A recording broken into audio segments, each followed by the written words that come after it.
यह कहानी है एक दिव्यांग राजा की, जिसके राज्य में कोई भी परेशानी या समस्या नहीं थी। सभी लोग उस राजा से बहुत खुश थे और ऊपर वाले से धन्यवाद करते थे कि इतने अच्छे राजा को उनकी जिंदगी में भेजा है। वह राजा दिव्यांग था, उसकी एक आंख और एक पैर नहीं था। लेकिन फिर भी राजा को इस बात का कोई भी मलाल नहीं था। एक दिन राजा अपने महल के गलियारे में घूमते हुए अपने पूर्वजों की लगी तस्वीर को देख रहा था और सोच रहा था कि मेरे पिताजी इतने सूरवीर थे, उनके पिताजी भी इतने सूरवीर थे, हमें इतने सूरवीर खानदान में जन्म लेने का मौका मिला। यह ऊपर वाले का धन्यवाद है। राजा ने सभी चित्रों को देखते हुए आखिरी चित्र तक पहुंचा और फिर उस खाली जगह को देखा तो वह चिंता में पड़ गया, क्योंकि उसे मालूम था कि अब यहाँ जो तस्वीर लगेगी वह उसी की लगेगी।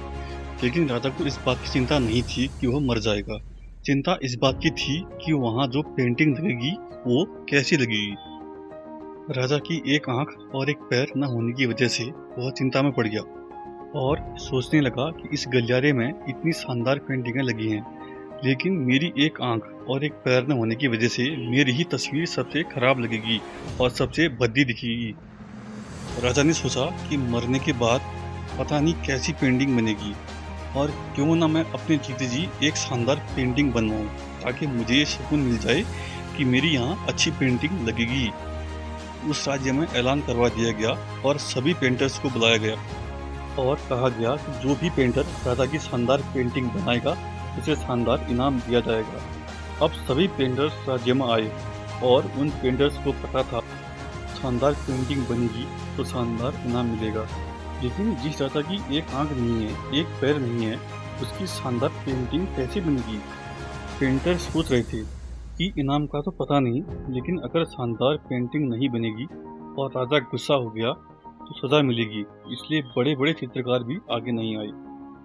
तभी उनमें से एक लड़का बोला, राजा साहब, मैं आपकी पेंटिंग बनाना चाहता हूँ, मुझे 24 घंटे का वक्त दीजिए। अब सभी बड़े बड़े पेंटर हैरान हो गए कि ये लड़का क्या पेंटिंग बनाएगा, और अगर राजा को पेंटिंग पसंद नहीं आई तो इसे सजा जरूर मिलेगी। राजा बोला, ठीक है, आप बनाकर आइए। अगले दिन वो लड़का तस्वीर बनाकर लाने वाला था और दरबार पूरी तरह से भर चुका था। लोग दूर दूर से देखने के लिए आए थे कि लड़का कैसी पेंटिंग बनाकर लाता है। अब लड़का उस राजा की पेंटिंग बनाकर लाया तो लोग आश्चर्यचकित रह गए। सभी लोग जोर जोर से तालियां बजाने लगे, सीटी बजाने लगे, और जब राजा ने उस पेंटिंग को देखा तो वह खुश हो गया और बोला कि वाह, इससे अच्छी पेंटिंग तो पूरे गलियारे में नहीं है।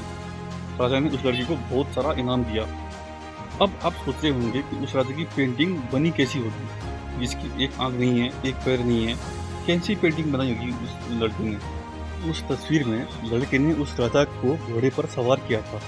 एक साइड से राजा का पैर दिख रहा था और राजा तीरंदाजी करते हुए निशाना लगा रहा था, और निशाना लगाते वक्त एक आंख बंद हो जाती है, और उस लड़के ने उस राजा की वही आंख बंद की थी जो राजा के पास नहीं थी। इस तरह से उस लड़के ने राजा को निशाना लगाते हुए घोड़े के ऊपर सवार दिखाया, जिससे एक आंख बंद और एक ही पैर दिखाया, और इतनी शानदार पेंटिंग बनाई थी कि वह अब तक की सबसे शानदार पेंटिंग थी। उस लड़के के सामने भी चुनौती थी, संकट था, लेकिन उसने पॉजिटिव थिंकिंग का साथ नहीं छोड़ा। जिंदगी में आप भी जिस मुकाम पर हो, जिस भी संकट में फंस जाएं, जिस भी स्थिति में हो, अगर आप अपने अंदर सकारात्मक सोच का साथ कभी नहीं छोड़ोगे तो यकीन मानिए आप उस संकट से, उस परेशानी से बाहर निकल आएंगे। जिंदगी में उम्मीद का साथ कभी मत छोड़िएगा, क्योंकि जिसने भी उम्मीद का साथ छोड़ दिया तो फिर जिंदगी उसका साथ छोड़ देती है। हर पल सकारात्मक सोचिए, खुश रहिए, ऊपर वाले के आशीर्वाद के साथ, अपनों के प्यार के साथ, अपनी इच्छा और सच्ची मेहनत के साथ कुछ कर दिखाइए। ऐसा कुछ कर दिखाइए कि दुनिया सिर्फ आपके जैसा ही करना चाहिए, आपके जैसा ही बनना चाहिए।